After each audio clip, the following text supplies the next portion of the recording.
Tu es fatigué avant même de commencer ta journée. Tes pensées tournent en boucle. Et malgré toutes les applications de méditation, les to-do list et les cafés avalés, tu sens que tu perds pied.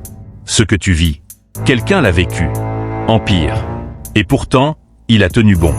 Il a dirigé un empire sous la guerre, la peste et la trahison. Et il l'a fait sans perdre son calme. Parfois tu te réveilles fatigué. Tu n'as pourtant rien fait encore. Ton cœur bat plus vite que d'habitude, ton esprit est déjà accaparé par des mails, des appels, des factures, des attentes. Ton regard se pose sur ton téléphone. Notifications. Mauvaises nouvelles. Réseaux sociaux. Comparaison. Tu inspires, mais ce n'est pas un vrai souffle. C'est une apnée déguisée. Tu sens que tu n'as pas de contrôle. Que tout s'accélère, sans que tu puisses vraiment t'arrêter. Et maintenant imagine ceci. Tu es l'homme le plus puissant de l'Empire romain. Des armées entières dépendent de tes décisions. Des ennemis surgissent aux frontières. Des proches te trahissent. La peste fait rage. Et toi, chaque matin, tu te lèves pour écrire ceci. Tu as du pouvoir sur ton esprit, pas sur les événements. Cet homme, c'était Marc Aurèle. Et ce qu'il a laissé dans son journal intime, Pensez pour moi-même, est probablement l'un des plus grands manuels de résistance mentale jamais écrits. Pas pour les philosophes, pour les hommes et femmes en crise. Comme toi, comme moi. Marc Aurèle n'était pas un sage reclus. Il n'écrivait pas pour faire joli. Il écrivait pour survivre. Il écrivait pour ne pas devenir fou. Il écrivait pour garder son calme dans un monde qui tombait en ruine. Alors si tu cherches comment ne plus te laisser bouffer par le stress, commence par lire ce qu'il s'est dit à lui-même. Et pose-toi cette question. Comment un empereur peut-il rester stoïque alors que tout s'écroule autour de lui? Et surtout, comment appliquer ça à ta propre vie? Commençons par une vérité brutale. Tu ne contrôles pas ce qui t'arrive. Tu ne contrôles pas les embouteillages, ni les licenciements, ni les ruptures, ni les pandémies, ni les coups durs. Et plus tu t'acharnes à contrôler ce qui ne dépend pas de toi, plus tu souffres. Marc Aurèle le savait.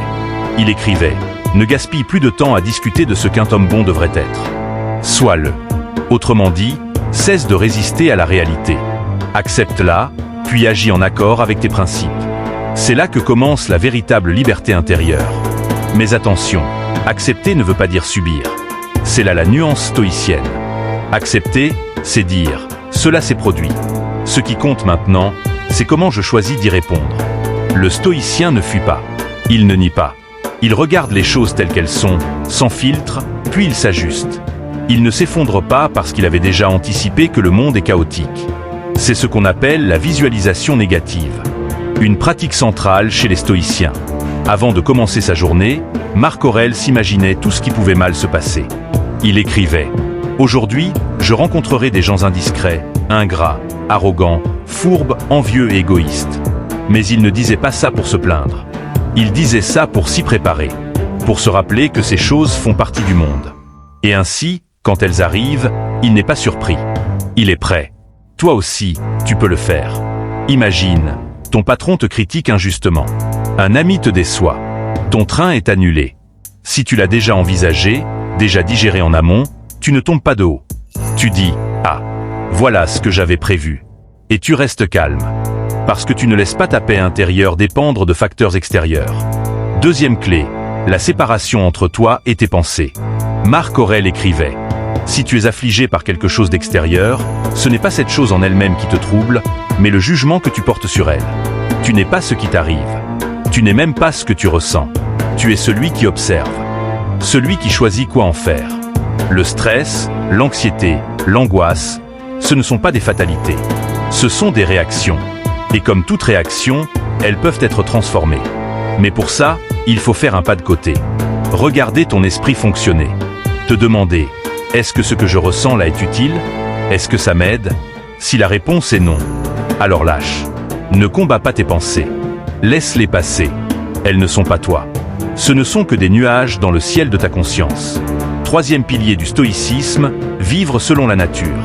Cela peut sembler abstrait, mais c'est très simple. Il s'agit de vivre en cohérence avec ce que tu es. Un être humain raisonnable, social et éphémère. Raisonnable. Tu dois utiliser ton esprit pour discerner ce qui dépend de toi. Social. Tu dois chercher l'harmonie avec les autres, même s'ils sont imparfaits. Éphémère. Tu dois te rappeler que tout passe.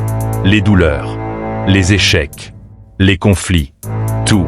Marc Aurèle de Sade. Réfléchit souvent à la rapidité avec laquelle les choses passent et disparaissent. Il regardait le monde comme on regarde un fleuve. Rien ne stagne. Rien ne dure. Alors pourquoi s'accrocher à ce qui est déjà en train de s'éloigner? C'est là une arme puissante contre le stress, la perspective. Ce qui t'angoisse aujourd'hui sera peut-être oublié dans un mois. Ou une semaine. Demande-toi, est-ce que cela aura de l'importance dans 5 ans? Et si la réponse est non, pourquoi lui donner tant de pouvoir maintenant? Marc Aurèle appliquait aussi une autre règle redoutable. Faire une chose à la fois et la faire bien. Dans un monde de distraction constante, c'est une forme de rébellion. Il écrivait « Ne te laisse pas distraire. Sois comme le roc contre lequel les vagues viennent se briser.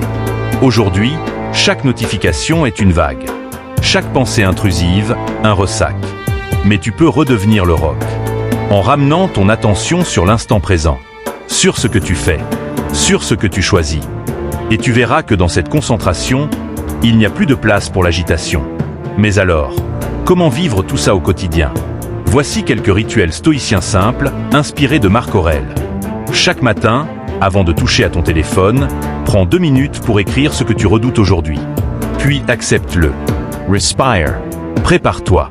Rappelle-toi, plusieurs fois dans la journée. Est-ce que cela dépend de moi? Si oui, agis. Sinon, lâche. Le soir, note ce que tu as bien fait, ce que tu peux mieux faire, sans jugement. Juste pour progresser. Et surtout, répète-toi ceci. Ce n'est pas ce qui arrive qui me trouble, c'est mon interprétation. Le stoïcisme n'est pas une religion. Ce n'est pas une doctrine rigide. C'est une manière de tenir debout quand le monde pousse à se coucher. C'est une école de force tranquille. De lucidité. D'action. Tu n'as pas besoin d'être un empereur pour être stoïque. Tu as juste besoin de choisir, chaque jour, de ne pas être l'esclave de tes émotions. Marc Aurèle ne voulait pas briller. Il voulait rester droit. Digné. Calme. Et dans son journal, il ne s'écrivait pas pour être lu par les autres. Il s'écrivait pour se rappeler qui il voulait être. Alors aujourd'hui, prends une page, une seule, et écris-toi à toi-même. Rappelle-toi ce que tu veux devenir. Et choisis, ici et maintenant, d'agir dans ce sens. Parce qu'au fond, le stress ne vient pas du monde. Il vient du décalage entre ce que tu vis et ce que tu espérais. Entre ce qui est et ce que tu refuses d'accepter.